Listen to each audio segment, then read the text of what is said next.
And some people, The those third Tubmans, perspective. guess what? This.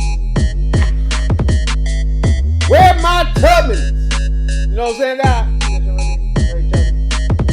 know what I'm saying? That. Third perspective. Where is my Tubmans? You know what I'm saying? That. Now, I begin this podcast off by saying I'm black and I'm brown. But one thing I point out for the last few weeks is that President Obama, you all know him, passed a bill that says that $20 bill that we own and walk around with got a racist pig on it. And guess what? Take him off and put Harriet Tubman on that thing. I need my Tubmans, Biden. You know what I'm saying? You see this here? You see that dude right here on the dub?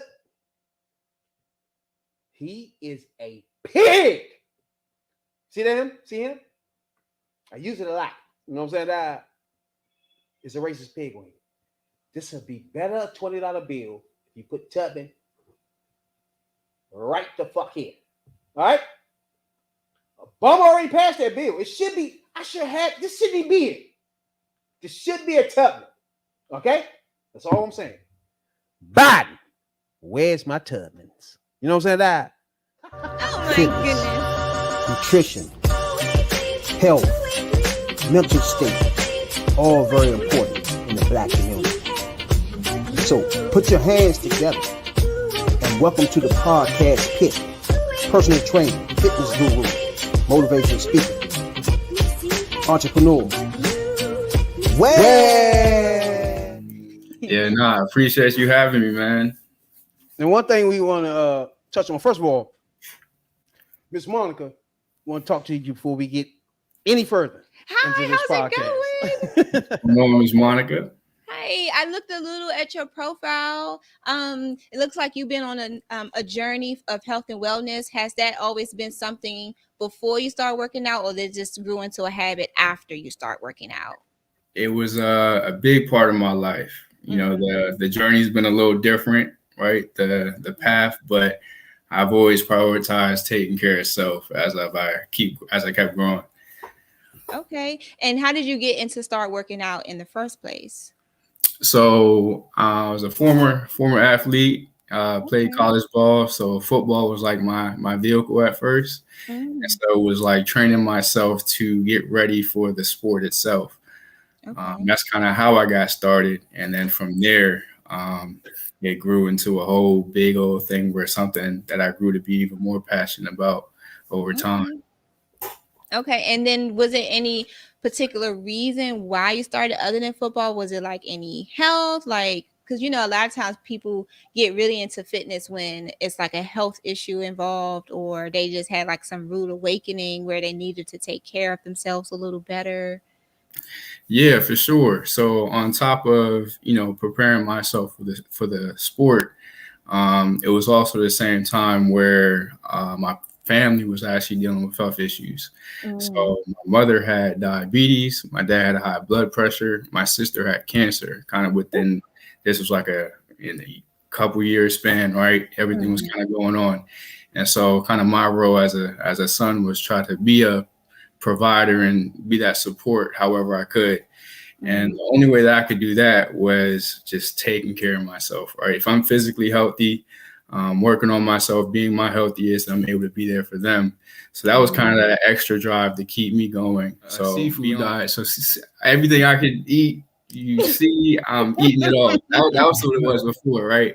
Now it's a lot different, but kind of just how we grew up, didn't really have the knowledge of food and what food is now, right? So there's so many, we have access to everything. One of the reasons why they've grown to have those issues. And so I kind of tackled like, all right, you know, that's kind of how we grew up. They're getting these health problems. So let me tie it to food, because that's all really what I can just tie it to. And so it kind of made me do more research. As far as majority of my day-to-days, I fast pretty often. So I don't really eat too much throughout the day. I probably eat 1 or 2 meals, and I'm good. right? But whatever it is, I'm very more aware and sensitive to the quality of food that I do consume, if that makes sense. Okay, Yeah. so I see the glimpse of you speaking with like children. Is that part of like your journey? How did you get into that? So a lot of it, through just my network, I do a lot of work in the community. So whether it's through past clients or just people even on Instagram who reach out and they just want to hear more about the story, right? And so I'm given these opportunities to reach out to schools and connect with kids, and just people in the area where I can just share what I know. So a lot of it is just how I got started, just some information and just some value on food and then Particular and fitness. picture we have like a before and after. Like, let's tell us a little bit about that. Like, what's happening there? Yeah. So that This is a before big transformation. that before is on that seafood diet, seafood. Uh-huh. The habits were a lot different. So I'm big on just part of just what I do is instilling better habits. That's kind of what's going to create the person that you want to be, right?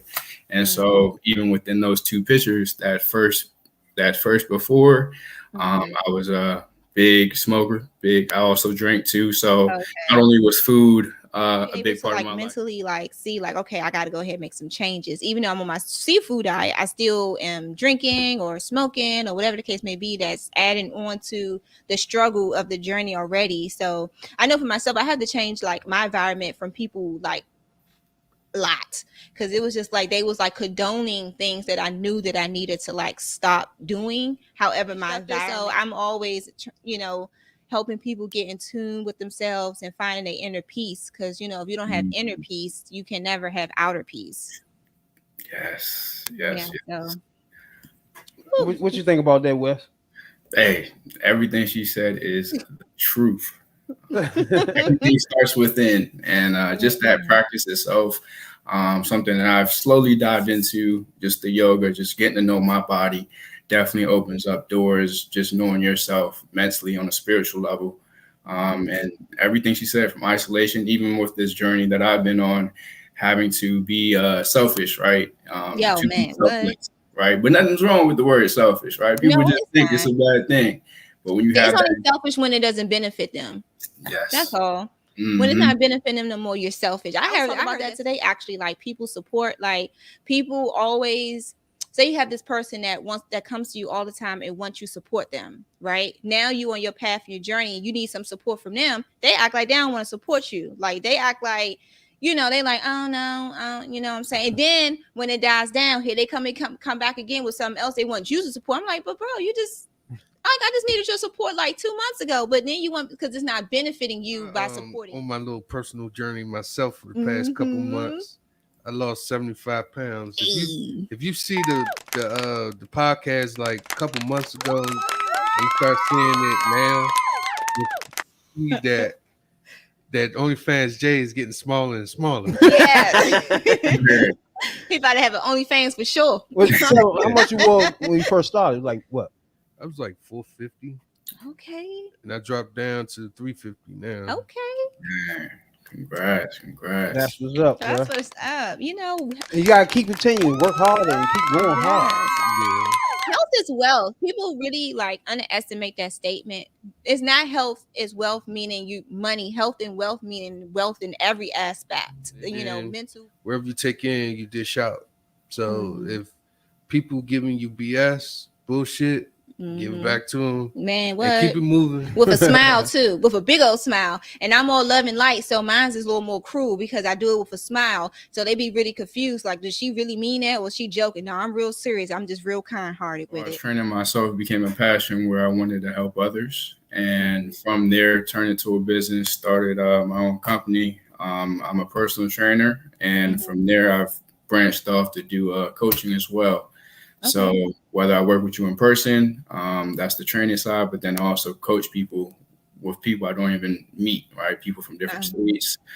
So I've kind of, just spreaded my services to everyone. And then it's just a matter of just sharing what worked for me. And do you have a space that people could come to? Or are you mobile? Like, do you come to them? Yeah, so I am mobile. I'm in the DMV. So, I travel to clients. Some clients come to me. So I do a little bit of everything as of now, but definitely a next chapter of mine is to have a space that I also operate at too, which is something that I also Football want. players and Me you know what I'm too. saying. And one thing about playing football in a professional league or in college is your mental state, right? Mm-hmm. And I'm gonna ask you, Wes, like when you work out with the kids or men in general, do you work on their mental state? Is that a part of your program? Oh yeah, it's one of the main focuses, because I think that's really where it starts, and it's really kind of just tapping into that to really understand why you're doing it, right? It's not just for the physical thing, right? You don't, of course, we want to look good, right? But there's other things that we try to mask and not even dial in deep. So as a coach, I understand, what's really motivating you, because this journey is going to be it's a life sentence. Like you can't just get the body and You can't then go backwards, man. right. You can't go backwards. True. So understanding like mentally, whether it's an athlete, kids, just like what's really driving you to do this, and we all have this inner desire that's really pushing us. And even if we don't, right, sometimes it takes time for them to understand that, but a lot of it is that mental training on top of the physical. Exactly. Especially in a professional level, they have a mental problem where they isolated from so many people, and then they don't know if they succeeding at their job or not. They don't know how that's going. It's just uncertainty. It makes it stressful for them. Their mental Star state. player, that star player got more pressure on them to perform. That's So true. it takes. That's what I mean. That's all It mental. takes a toll. And then Problem, yeah. if your star player falls back, they looking at him like, "What you doing, man?" I'm like, "I'm tired." I'm tired. Can someone else be the star too? Why are you putting all the weight on me? Also, you don't know from year to year your position. You know what I'm saying? Yeah, because some fresh meat could come up in that thing, and you some old rotten meat, and they gonna just tilt you to the Exactly. side. Yeah, that's how it works. That's how it works. Because you ain't doing those jump shots right no more. You ain't hitting them 3-6 pointer. I don't know pointers, but you ain't hitting those points like how you supposed to. He was Albert Hainsburg, but he stole the money, so the people that can't stay healthy. Yeah. What is that? What when you think about that, Wes? Like it's certain players, over the history of the football, NBA, that can't stay healthy. They pride. Is that them not being? I don't know. They pride and they tuned feel like they to don't their need body, to do or it. what are we doing here? What is that about? I think I personally think it could be a lot of different things. Majority, maybe it could be the purpose, right? Once they get that bag, once they're in a level of comfort, they just stop doing what got them there. That level of work ethic, and for example, someone who I admire, someone like, we were talking about basketball, MJ, Kobe, just because the work ethic, whether it was the end of the season, the end of a championship season, they just went right back to work, and they worked like they just got started, just like. You got a passion for fitness and passion for health and mental state. So I'm just curious to growing up, your mother, your father, your uncle, who influenced you to take the journey you taking now? Put it like that. I definitely I was really I've learned through other people, and so even with football, I've looked up to, like, let's say, athletes like football players like Ray Lewis, right? So I'm just trying to mimic these players that I admire in the game and trying to implement the things that they're doing to get to that next level. Father or somebody that had the beret joint on? Yeah. That's your father right there? Yeah, that's Pops. That's what's up. Talk to me about he was in Vietnam? Yeah, he was in the Vietnam War. So he did his thing, and even and one thing I do appreciate about my parents, even my father, was that he living that that lifestyle. I've never been in the military or anything, but I do have respect for people who do that and serve for the country. But just that the mindset, one thing he always did was lead by example, and he was a family man. So if it came to one thing I've learned from him was the consistency. These military, they have a routine. Oh, most man. definitely. So that's that routine years ago. So then it was just like, Yeah, so it's like a transition where he kind of passed the baton, and then now it's time to be the leader and lead by example for the people I love, right? So it was just like carry that on. Now it's just moms and my two sisters. We got my nieces and nephew, but the legacy continues, right? So absolutely. I lost my father 3 weeks ago, so I know what you're saying. It's like even when you bring them up, you get choked up just talking about them. I feel what you're talking about on that, man. Yeah, that really was when you had to wait on, right? How long did it take you? Man, probably 4.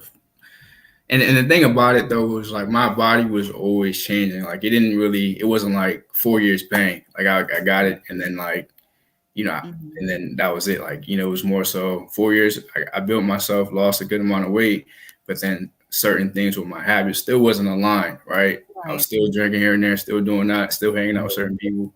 So that picture was from probably 2015 till now, 2023. Like my body's still changing, my habits. Like since my father passed, a lot of things changed habits wise. So about 2 years ago was when I can really say I'm in line with my purpose. Preach is so important. So you didn't journal like your history, like you didn't journal like your times and your trials, write it down on paper so you can look back and be like, dang, I remember this date, this time, what happened, how I was feeling, and all those sorts of things. Are you a journal? Do you journal? The journaling really didn't start till when my father passed. It was like a isolation mode. Let me go and hermit crab. Let me try these different tools, and that's gonna help build my mental, right? So I've heard journaling. It was something helpful. So I finally did it. I'm like, okay, what's on my mind? Because everything once the mind gets heavy, it's like now you really release yourself. You have meditating and all that everything. But then like once I'm meditating, it's just like I still need this release. To let things go. And usually at one point in my life, that release would be things that weren't good for me. Catch myself a couple of times. I just found myself just snacking on everything. I was like, girl, why are you snacking on this? You stressed? What you stressed about? Because you're just snacking on everything right now. Absolutely not. Absolutely not. That's what's wrong with you. Absolutely not. Absolutely not. No one is getting on this until they are worthy enough. So absolutely not. I used to smoke. It didn't work out. Oh, yeah. Oh, what? I used to smoke, work out, walk, do push-ups, take a weight, do some sit-ups. You used to be zoned out, huh? You be sky's the limit. Man, I used to be zoned out, drink loud. But I was like 210, 215. Mm-hmm. With a lot, I was just solid. Yes. Like, I could just sit there and just clothesline somebody off the. Just, oh man! I was like, I was a gym rat at the time. Yeah. But I will smoke and just start working out. Not even have the munchies, and I'm like, what the fuck? You just got extra energy. Like I don't know what weed I was smoking, but it was nice. It gave you energy. I don't consume anything. Okay. If I ever do, let's say it's been a long night. There's creatine that I take, which is something that I don't take too often, but I do have. And I just started doing that because, again, the workload on a day-to-day basis can be a lot more heavy. So I do feel exhausted sometimes in the morning. But other than that, I don't really eat too much in the morning. Say that again? Creatine. Yeah. Yeah, so that's it's just good to just to kind of have that little caffeine boost. I don't really drink coffee or anything, but I just started doing that. Probably it's kind of cool. But what's included is there's like mushroom powders. Okay. So if you guys are familiar with some mushroom powders, not only is this helping you like physically but mentally. So the caffeine is it's not too much of a dosage, but it's called Kinetic. So Ambrose is the brand, and the name of the creatine is Kinetic. He about to cop some of that shit. Yeah. So, I mean, we should talk. Contact with you. They want to make an appointment or whatever they want to do. Let them know where you at. Yeah, so Instagram is the main platform I use. If you want to find me on Instagram, it's WTHACH11, W-11. My company's website is lifeofgains.com. So The third perspective.